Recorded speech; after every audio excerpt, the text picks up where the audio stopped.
Bismillahirrahmanirrahim. Dear students, this is lecture 6 of course of differential geometry. I am Dr. Mubin Munir and course code is Math 4117. Previously, we have discussed curvature, its examples, its computation. Now in this lecture, we will particularly discuss curves in R2. These curves are called plane curves.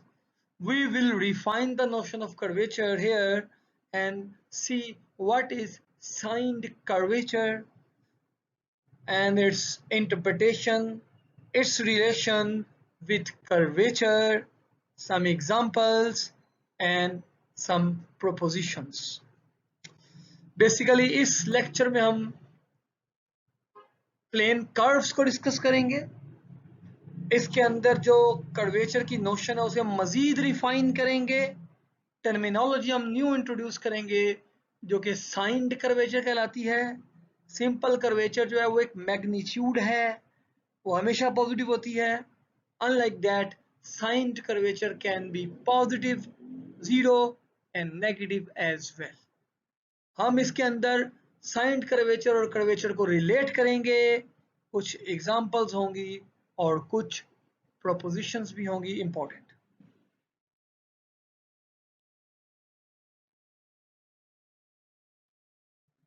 Now we introduce the notion of signed curvature. The general notion of curvature in space does not take account of the sign. यानी space के अंदर या Rn में जो curvature का general notion है उसमें sign का जिक्र नहीं है। It cannot be positive and negative. It is a magnitude. If you remember, अगर आपको याद हो तो हमने डिफाइन की थी कर्वेचर। अगर एक कर्व यूनिट स्पीड कर्व है तो उसकी पैरामीटराइजेशन का जो सेकंड डेरिवेटिव है, अगर वो आर्क लेंथ पैरामीटराइज्ड कर्व है तो सेकंड डेरिवेटिव की जो मैग्नीट्यूड होगी that is called curvature. Since it is a magnitude of a vector, so it is always a positive. लेकिन प्लेन कर्व्स में या कर्व्स इन R2 जो हैं हम उसको कर्वेचर को रिफाइन कर सकते हैं और उसके लिए हम नई नोशन डिफाइन कर रहे हैं, that is called signed curvature. Signed curvature का ऑब्वियसली मतलब ये है कि इसके साथ हम कोई साइन अटैच कर सकते हैं। ये पॉजिटिव भी हो सकती है, नेगेटिव भी हो सकती है। तो इसकी मैथमेटिकल फॉर्मेशन के लिए अगर हमारे पास एक कर्व गैमा अवेलेबल हो, फर्ज कीजिए ये गैमा कर्व है, ये कर्व है जिसकी पैरामीटराइजेशन गैमा है। Let's say this curve is gamma of t, ये पैरामीटराइज्ड है बाय टी। टी जब मूव करेगा तो आप इस कर्व के ऊपर स्लाइटली मूव करते जाएंगे। ये आपकी डिफरेंट पोजीशंस हैं, ये डायरेक्शन है जिस डायरेक्शन में आप मूव कर रहे हैं। ठीक हो गया।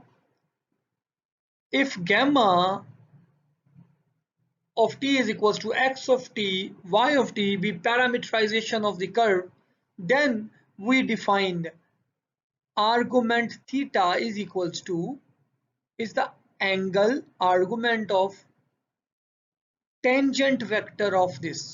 That means अगर हम इस पॉइंट को लें, इस पॉइंट को, तो और इस पॉइंट पर ये टेंजेंट कंसीडर करें, ये टेंजेंट है गैमा डेरिवेटिव, और यहां से हम परपेंडिकुलर ड्रॉ करें, परपेंडिकुलर ड्रॉ करें, तो ये जो एंगल है थीटा आर्गुमेंट, ये एंगल आपका थीटा कहलाएगा।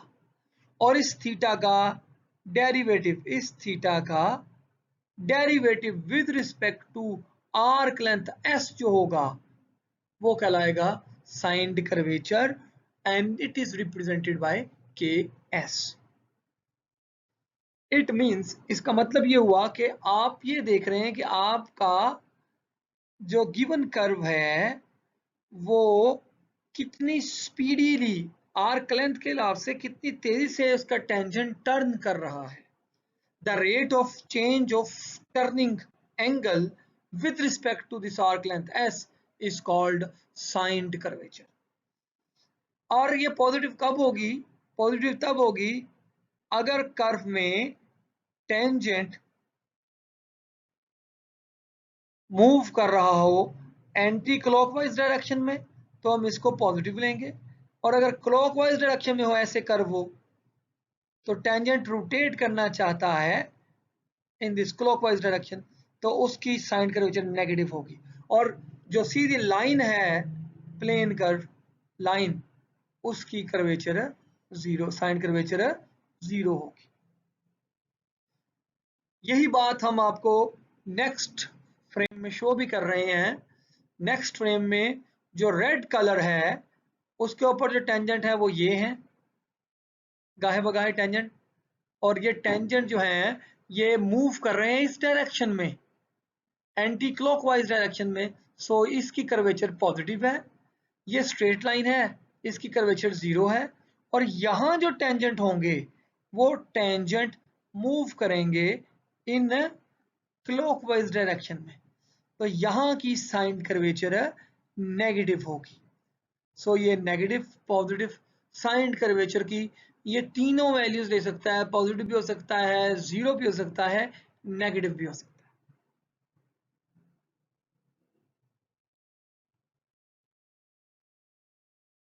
Signed curvature can also be explained in an other way. Let gamma be a unit speed curve in R2 and let capital T be the derivative of gamma, or it is also known as the tangent, be unit tangent vector at any point of the curve. For example, take this point. We have this curve gamma of t, and at any point which is shown in red color, at any point of the curve, there are exactly two directions which are perpendicular to t. If you see these two directions, one is this direction and one is this direction, which both of these are perpendicular to t. We choose the direction of normal as obtained by rotating counterclockwise direction by 90 degrees. हम वो choose करेंगे जो tangent को पकड़े, tangent को पकड़ के 90 degree anti clockwise rotate करें, तो जो आएगा नॉर्मल, उस नॉर्मल को हम कहेंगे साइंड नॉर्मल, एन एस, उसे हम लिखेंगे n s. This is called signed normal. तो साइंड नॉर्मल क्या है?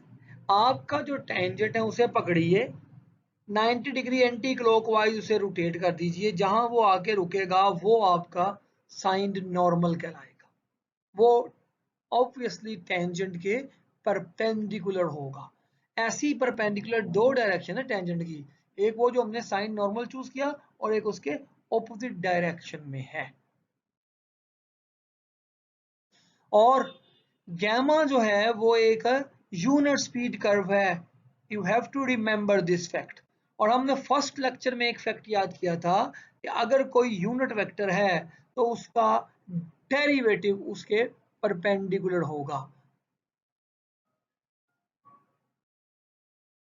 This normal is called signed normal. This normal is called signed normal.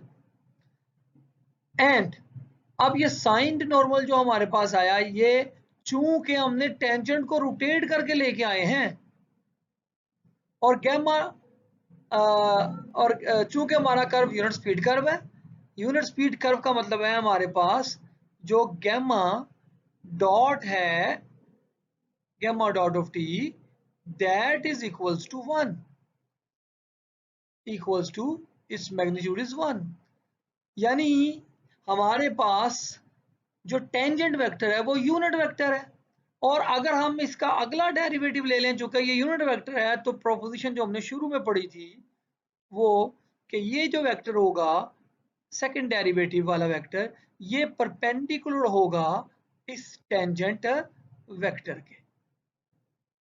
तो इसका मतलब ये हुआ कि हम प्लेन में मूव कर रहे हैं, हमारा प्लेन में ये सारा काम हो रहा है, और प्लेन में एक वेक्टर के परपेंडिकुलर जो वेक्टर हो सकता है वो एक ही लाइन के थ्रू पास करते हैं। तो इसका मतलब फिर ये हुआ, हम ये कह सकते हैं कि gamma double derivative is actually perpendicular to gamma dot, लेकिन गैमा डॉट यहाँ टी के परपेंडिकुलर तो एन एस भी है। तो दैट मीन्स ये बहुत इंपॉर्टेंट बात निकली कि गैमा डबल डेरिवेटिव जो है वो एक्चुअली साइंड नॉर्मल के पैरेलल होगा। और अगर ये पैरेलल है तो मैथमेटिकली इन दो वेक्टर को रिलेट करने के लिए हम एक कांस्टेंट लेके आएंगे, और ये कांस्टेंट हम कहेंगे कि ये स्केलर कांस्टेंट फंक्शन जो है वो कहलाएगा साइंड कर्वेचर। ये स्केलर कांस्टेंट जो गैमा डबल डेरिवेटिव और एन एस को आपस में इक्वेट कर देगा, that is called signed curvature. For example मैं यहाँ इसको ऊपर एक पिक्चर रख के एक्सप्लेन करना चाहता हूं कि फर्ज कर लें कि हमारे पास ये कर्व है, ये हमारा एक टेंजेंट था, और ये हमारा आ गया, यहाँ पे हमारा आ गया जी, अगर ये टेंजेंट है यूनिट टेंजेंट तो ये हमारा साइंड नॉर्मल आ गया। फर्ज कीजिए पैरामीटराइजेशन, हमने ये टी लिया, फर्ज कीजिए इस टी का अगर परपेंडिकुलर हमारे पास ये आ गया, ये इस डायरेक्शन में आ गया,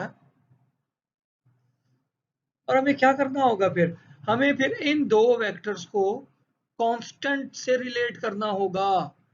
कांस्टेंट से रिलेट करने का मतलब है चूंकि ये ऑपोजिट डायरेक्शन में है, गैमा डबल प्राइम हमारा ये है, गैमा डबल डेरिवेटिव हमारा ये है। अब गैमा डबल डेरिवेटिव और इसको इक्वल लाने के लिए हमें क्या करना होगा, हमें इस कांस्टेंट को एडजस्ट करना पड़ेगा।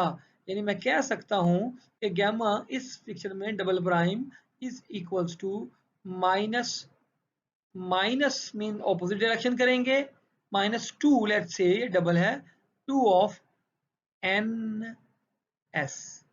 सो इस केस में ये जो -2 है that is called signed curvature. Okay, that is called signed curvature. ये हमने एक सपोजिशन की है, फर्ज कर लिया हमने। हालांकि इस केस में होना तो ये चाहिए कि हमारा चूंकि टेंजेंट ने एंटी क्लॉकवाइज टर्न करना है तो ये पॉजिटिव होगा, बस हमने सपोजिशन की वजह से आपको ये एक्सप्लेन करने की कोशिश की है।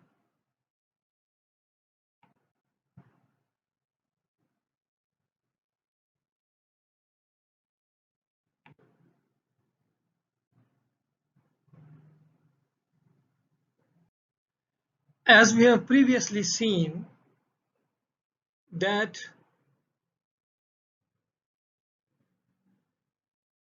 second derivative of gamma is related to ns in this way.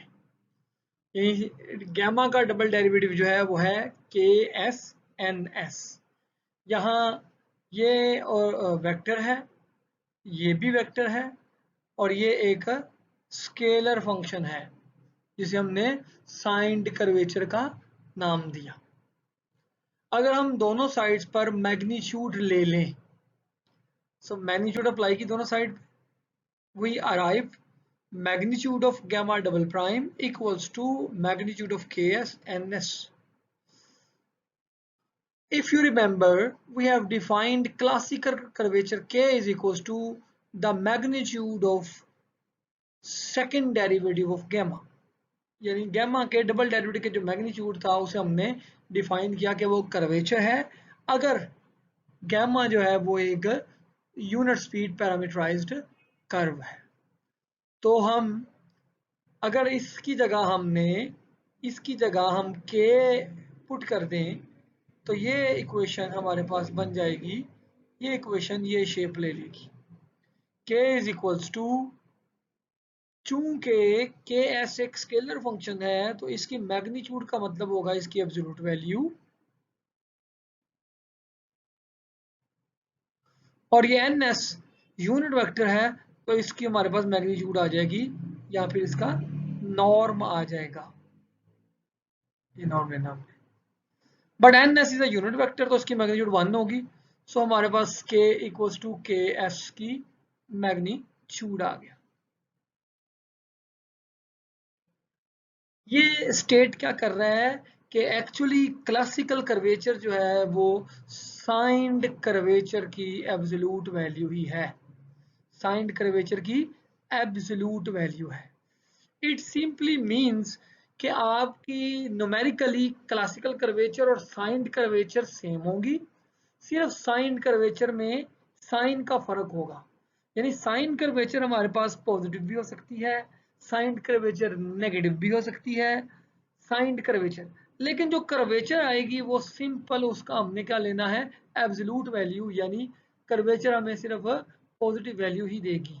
यानी यहां से ये कहा जा रहा है कि क्लासिकल कर्वेचर और साइंड कर्वेचर R2 के केस में वो दोनों कोइंसाइड कर जाती हैं न्यूमेरिकली, लेकिन उनकी जो साइन है वो डिफरेंट हो सकते हैं। यहां हम विजुअली एक्सप्लेन करेंगे कि पॉजिटिव कर्वेचर कहाँ पे है, एक कर्व के लिए नेगेटिव कर्वेचर कहाँ पे है एक कर्व के लिए, यहां हम एक्सप्लेन करना चाहेंगे विजुअली ताकि चीजें वाज़ेह हों। फॉर एग्जाम्पल हम एक कर्व को देख रहे हैं और एक कर्व पे हम मूव कर रहे हैं, लेट्स से हम इस डायरेक्शन में मूव कर रहे हैं। अगर इस डायरेक्शन में मूव कर रहे हैं तो ये हमारा टेंजेंट होगा, ओके। यहां पे क्या हो रहा है, यहां पे पॉजिटिव कर्वेचर होगी, यहां हमारी नेगेटिव कर्वेचर होगी। हम मूवमेंट को इस डायरेक्शन में कर लें, नेगेटिव कर्वेचर होगी। यहां पे मूवमेंट को देखें,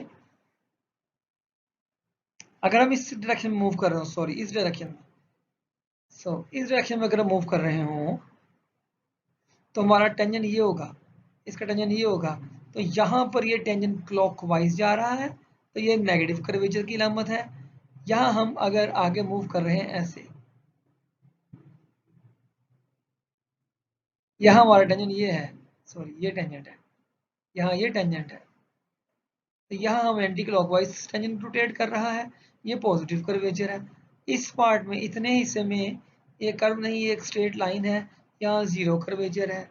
फिर इतने हिस्से यहाँ से लेकर यहाँ तक इस लाइन, इस पार्ट में चूंकि एक स्ट्रेट लाइन बन रही है, डेट शोज के यहाँ पर भी आपकी साइंड कर्वेचर जीरो है। यहाँ फिर यही हो रहा है, अगर आप इधर से इधर आएंगे तो टेंजेंट ये होगा, फिर एक अगले लंबे टेंजेंट ये होगा और टेंजेंट ये होगा, यानी टेंजेंट इस तरह से मूव करना चाहेगा। दैट अगेन मीन्स कि यहाँ पे भी आपका एंटी क्लॉकवाइज टेंजेंट की रोटेशन हो रही है, यहाँ पे भी पॉजिटिव कर्वेचर होगी। मीनवाइल यहाँ से ऑनवर्ड इस सारे पार्ट को देखिए तो ये एक स्ट्रेट लाइन है, इस सारे हिस्से में साइंड कर्वेचर आपकी जीरो होगी क्योंकि ये एक लाइन है। अगर हम बॉडी को इस तरफ से यहाँ से, यानी बॉडी हमारी ऐसे मूव कर रही है, एक्चुअली ये मूवमेंट है बॉडी की, तो ये सारी सेटलमेंट जो मैंने एक्सप्लेन की वो इस डायरेक्शन से मूवमेंट की तरफ से है। अगर हम ऑपोजिटली मूव करेंगे तो सारे साइन रिवर्स हो जाएंगे। सो बेसिकली यहाँ तक हमने ये एक्सप्लेन करना चाहा कि जो साइंड कर्वेचर है वो एक्चुअली क्वांटिटी के तौर पर क्या है, न्यूमेरिकली साइंड कर्वेचर क्या है, और क्लासिकल कर्वेचर का और साइंड कर्वेचर का आपस में लिंक क्या है। ठीक हो गया। इस एग्जांपल से भी हमने इसको विजुलाइज करके देखा कि पॉजिटिव कर्वेचर, नेगेटिव कर्वेचर और जीरो कर्वेचर क्या चीज होती है। कर्वेचर एक्चुअली रफली स्पीकिंग देख रही होती है कि आपका टेंजेंट कर्व की आर्क लेंथ के लिहाज से कितनी तेजी से टेंजेंट टर्न कर रहा है। जितनी तेजी से टेंजेंट टर्न कर रहा होगा उतनी तेजी से ही आपका उतनी कर्वेचर उतनी ही ज्यादा होगी। यानी इन पार्ट्स में कर्वेचर की अमाउंट ज्यादा है रिलेटिवली इन पार्ट की निस्बत। सिमिलरली इन पार्ट में कर्वेचर की ज्यादा अमाउंट है, कर्वेचर नंबर ज्यादा है इसकी निस्बत। सो कर्वेचर हमें बेंडिंग दे रहा है। नेक्स्ट लेक्चर में हम साइंड कर्वेचर की एक और विजुअलाइजेशन देखेंगे। और ये हम बताना चाहते हैं अहम तरीन बात कि प्लेन कर्व का इनवेरिएंट साइंड कर्वेचर है, ना कि कर्वेचर। यानी कर्वेचर नहीं है, साइंड कर्वेचर है प्लेन कर्व का इनवेरिएंट। और इस बात को हम नेक्स्ट लेक्चर्स में प्रूफ करेंगे। Thank you.